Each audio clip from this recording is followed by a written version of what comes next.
350లోనా 352 bath లోనా construction నడుపుతున్నారు sir. ఎట్లా సార్ మీరు న్యాయం చేస్తామన్నారు? అసలు గెస్ట్ హౌస్ వచ్చి కలిసాం సార్. మీ ఆఫీస్ కాడికి వచ్చినాము, గెస్ట్ హౌస్ లోకి వచ్చినాము. ఇది అయిపోయిన తర్వాత రోడ్లు దాని సార్ న్యాయం చేస్తామన్నారు. ఎట్లా సార్ చేస్తారు? రోడ్డు మీద న్యాయం చేయాలి. 352 బాధ్యతలకి న్యాయం చేస్తాం, మీరు అండగా ఉంటామని మీరు నిలబడి చేస్తుండేది. నువ్వు ఒక నిమిషం ఆగు. నువ్వు ఏదైనా మాట్లాడినావు అనుకో, ఇది పోయి మొత్తం కెమెరాలో వస్తుంది. అవును సార్, నన్ను లేదండి ఇండ్ల కాడికి 2 నిమిషాలు ఓపిక ఉండరా? వచ్చే పని ఏంది?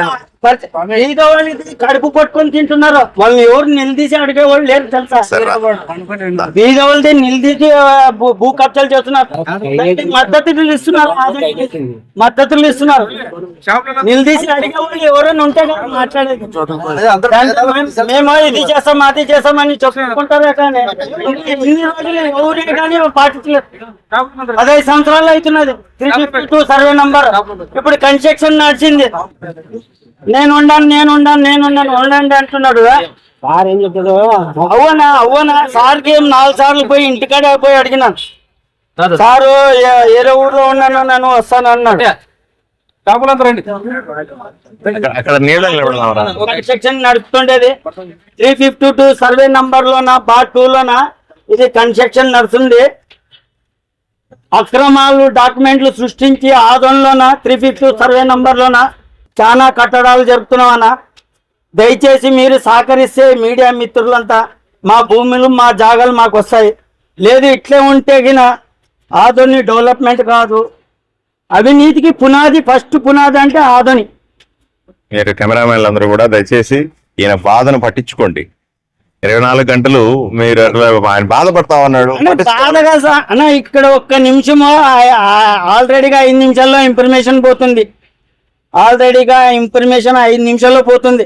లేదనే 352 సర్వే నంబర్లో మా తల్లిదండ్రులు కష్టపడి రూపాయి కూడిపెట్టుకుని దాంట్లోన ఎవడో వచ్చి భూ కబ్జా చేస్తానంటే ఎట్లా ఉంటదన్న?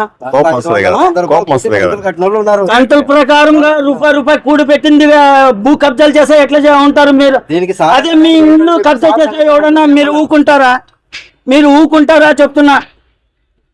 అందరూ సూట్ కేసులు దారులే ఉండరు. ఇదేం లేదనే వస్తే చాలు, మాకు కడుపు నిండితే చాలు అనేవాళ్ళు. మేము అన్నం పప్పు తినేవాళ్ళు, బిర్యానీలు కాదు తినేది. దయచేసి మీడియా వాళ్ళందరూ ఇంతో పోయి అక్కడ జరుగుతున్న అన్యాయం ఒక నిమిషం ఆగరా. పెద్ద మనిషి ఇంత బాధపడతా ఉన్నాడు, నడి రోడ్డు మీద నిలబడి ఇబ్బంది పడతా ఉన్నాడు. నేనేదో ఈ చూడడానికి వస్తే ఆయన ఆవేదన వ్యక్తం చేస్తున్నాడు. మీరందరూ పోయి దాన్ని పిక్చరైజ్ చేసి ఈయనకి సహకరించి ఈయన మద్దతుగా నిలబడితే మేమంతా అందరూ కూడా మిగతా వాళ్ళందరూ ఆఫీసర్లందరినీ కూడా స్టెబిలైట్ చేసి వాళ్ళని ఒక దారిలోకి తెచ్చి వీళ్ళ బాధను తగ్గించాలా, ప్రజలకు కబ్జాల నుంచి కాపాడాలనే విషయం సీరియస్ గా తీసుకోవాల్సిందే కోరుతాం. న్యాయం చేయాలని అందరికీ కోరుతున్నాం. అందరూ ప్రజలు సహకరించాలి. ఏదో పూటకి అయిపోయేది కాదు. వీళ్ళు 3 సార్లు నా దగ్గరికి వచ్చినారు. రకరకాలుగా మనం నోటీసులు ఇస్తున్నాం, పిటిషన్లు ఇస్తున్నాం, స్పందించేవాళ్ళు లేడు. కాబట్టి దయచేసి వీళ్ళ ఆవేదనని, కబ్జాల్లో ఇళ్లు పోగొట్టుకుంటున్నా, కబ్జాల్లో స్థలాలు పోగొట్టుకుంటున్న వాళ్ళ ఆవేదనను గుర్తించి మీడియా కూడా సహకరించాలి వీళ్ళకి. రైట్ సార్, ఇంకోటి సార్, అండర్ గ్రౌండ్ చెప్తే బాయ్. మీరు సహకరిస్తే మేము 100% నువ్వు సహకరించడానికి పొద్దునుంచి రాత్రి ఇదే పని కాదు, ప్రజల పని తప్ప వేరే పని చేస్తున్నాను నేను.